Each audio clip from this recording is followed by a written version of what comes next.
we got some jungle stuff here I want to talk about with the Dodge. So we got the old Darth Wobble on the trailer right now, but here's the crew cab. And so we got the jungle shackle flip stuff going on here. Yeah, it's pretty cool. These are the stock springs. You see they got a little bow to them. I mean, it doesn't help that I have this dually 70 and this Kingpin 60 in here and the trailer. And so if we come up here, we also got the jungle shackle flip stuff in the front with stock factory 1981 springs. We got crossover steering. Oh, so bad knees. See, crossover steering, that's pretty cool. Actually ripped the steering box clean off the frame, and so now we have a brace for that. We got the double BDS suspension, you know, because the Death Darth Wobble on this thing was for serious. So one thing that I ran into, the problem here is this front drive shaft angle. You can see it's pretty extreme there, and so we got a 205 back here, pretty standard. So when I put this thing on the lift or driving it through the woods, this axle comes down so far that this drive shaft will actually physically bind up, and it'll hold the axle from going down any further.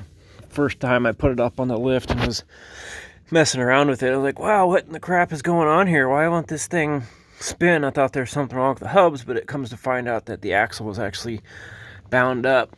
And so I actually got some, I'm not gonna be able to see it, but there's some degree shims in there to try and correct some of this. And I actually pulled the drive shaft out. I can't get under there, but the cardan joint, took a grinder and cut off all the resistance tabs. So that kind of helps, but you know, I'm not really sure what else I can do here when it's, like I said, when this right front drops down, it'll actually bind up completely. And so thought was maybe to put a 203 doubler in here and try and push this back a little bit, but not much room there with that cross member to kind of, you know, to pop it back. The drive shaft's going to want to go through here, so we'd have to rethink this cross member here, which is not ideally on my things I want to do. But so anybody got any ideas there?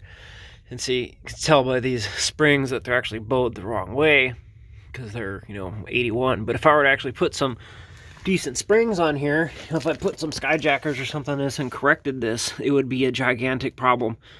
And I fear that it would even have problems going down the road because, you know, driving in four high, this thing vibrates like, you know, the old lady's toys in her dresser, or, you know, whatever you want to call it. But, you know, it's I don't know, maybe I'm missing something here, but if anybody's got any insight on this.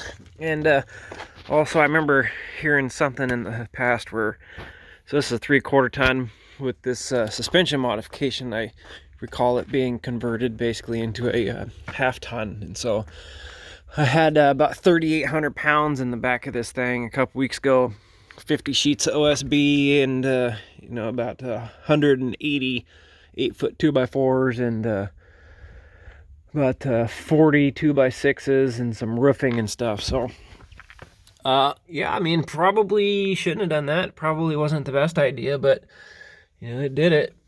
So I mean, maybe this is a testament to the jungle stuff. So if you're watching out there, this is pretty cool stuff. I want to fix the springs, or, you know, replace them with something better. We're getting pretty close to being bowed the other way. And you know, I mean, these axles probably see this front 60, that's 580 pounds plus the wheel, so say 700 pounds plus this dually back here. So, you know, it's probably 1,500 pounds back here plus the trailer. So, you know, I mean, it squats a little bit, but, you know, good stuff.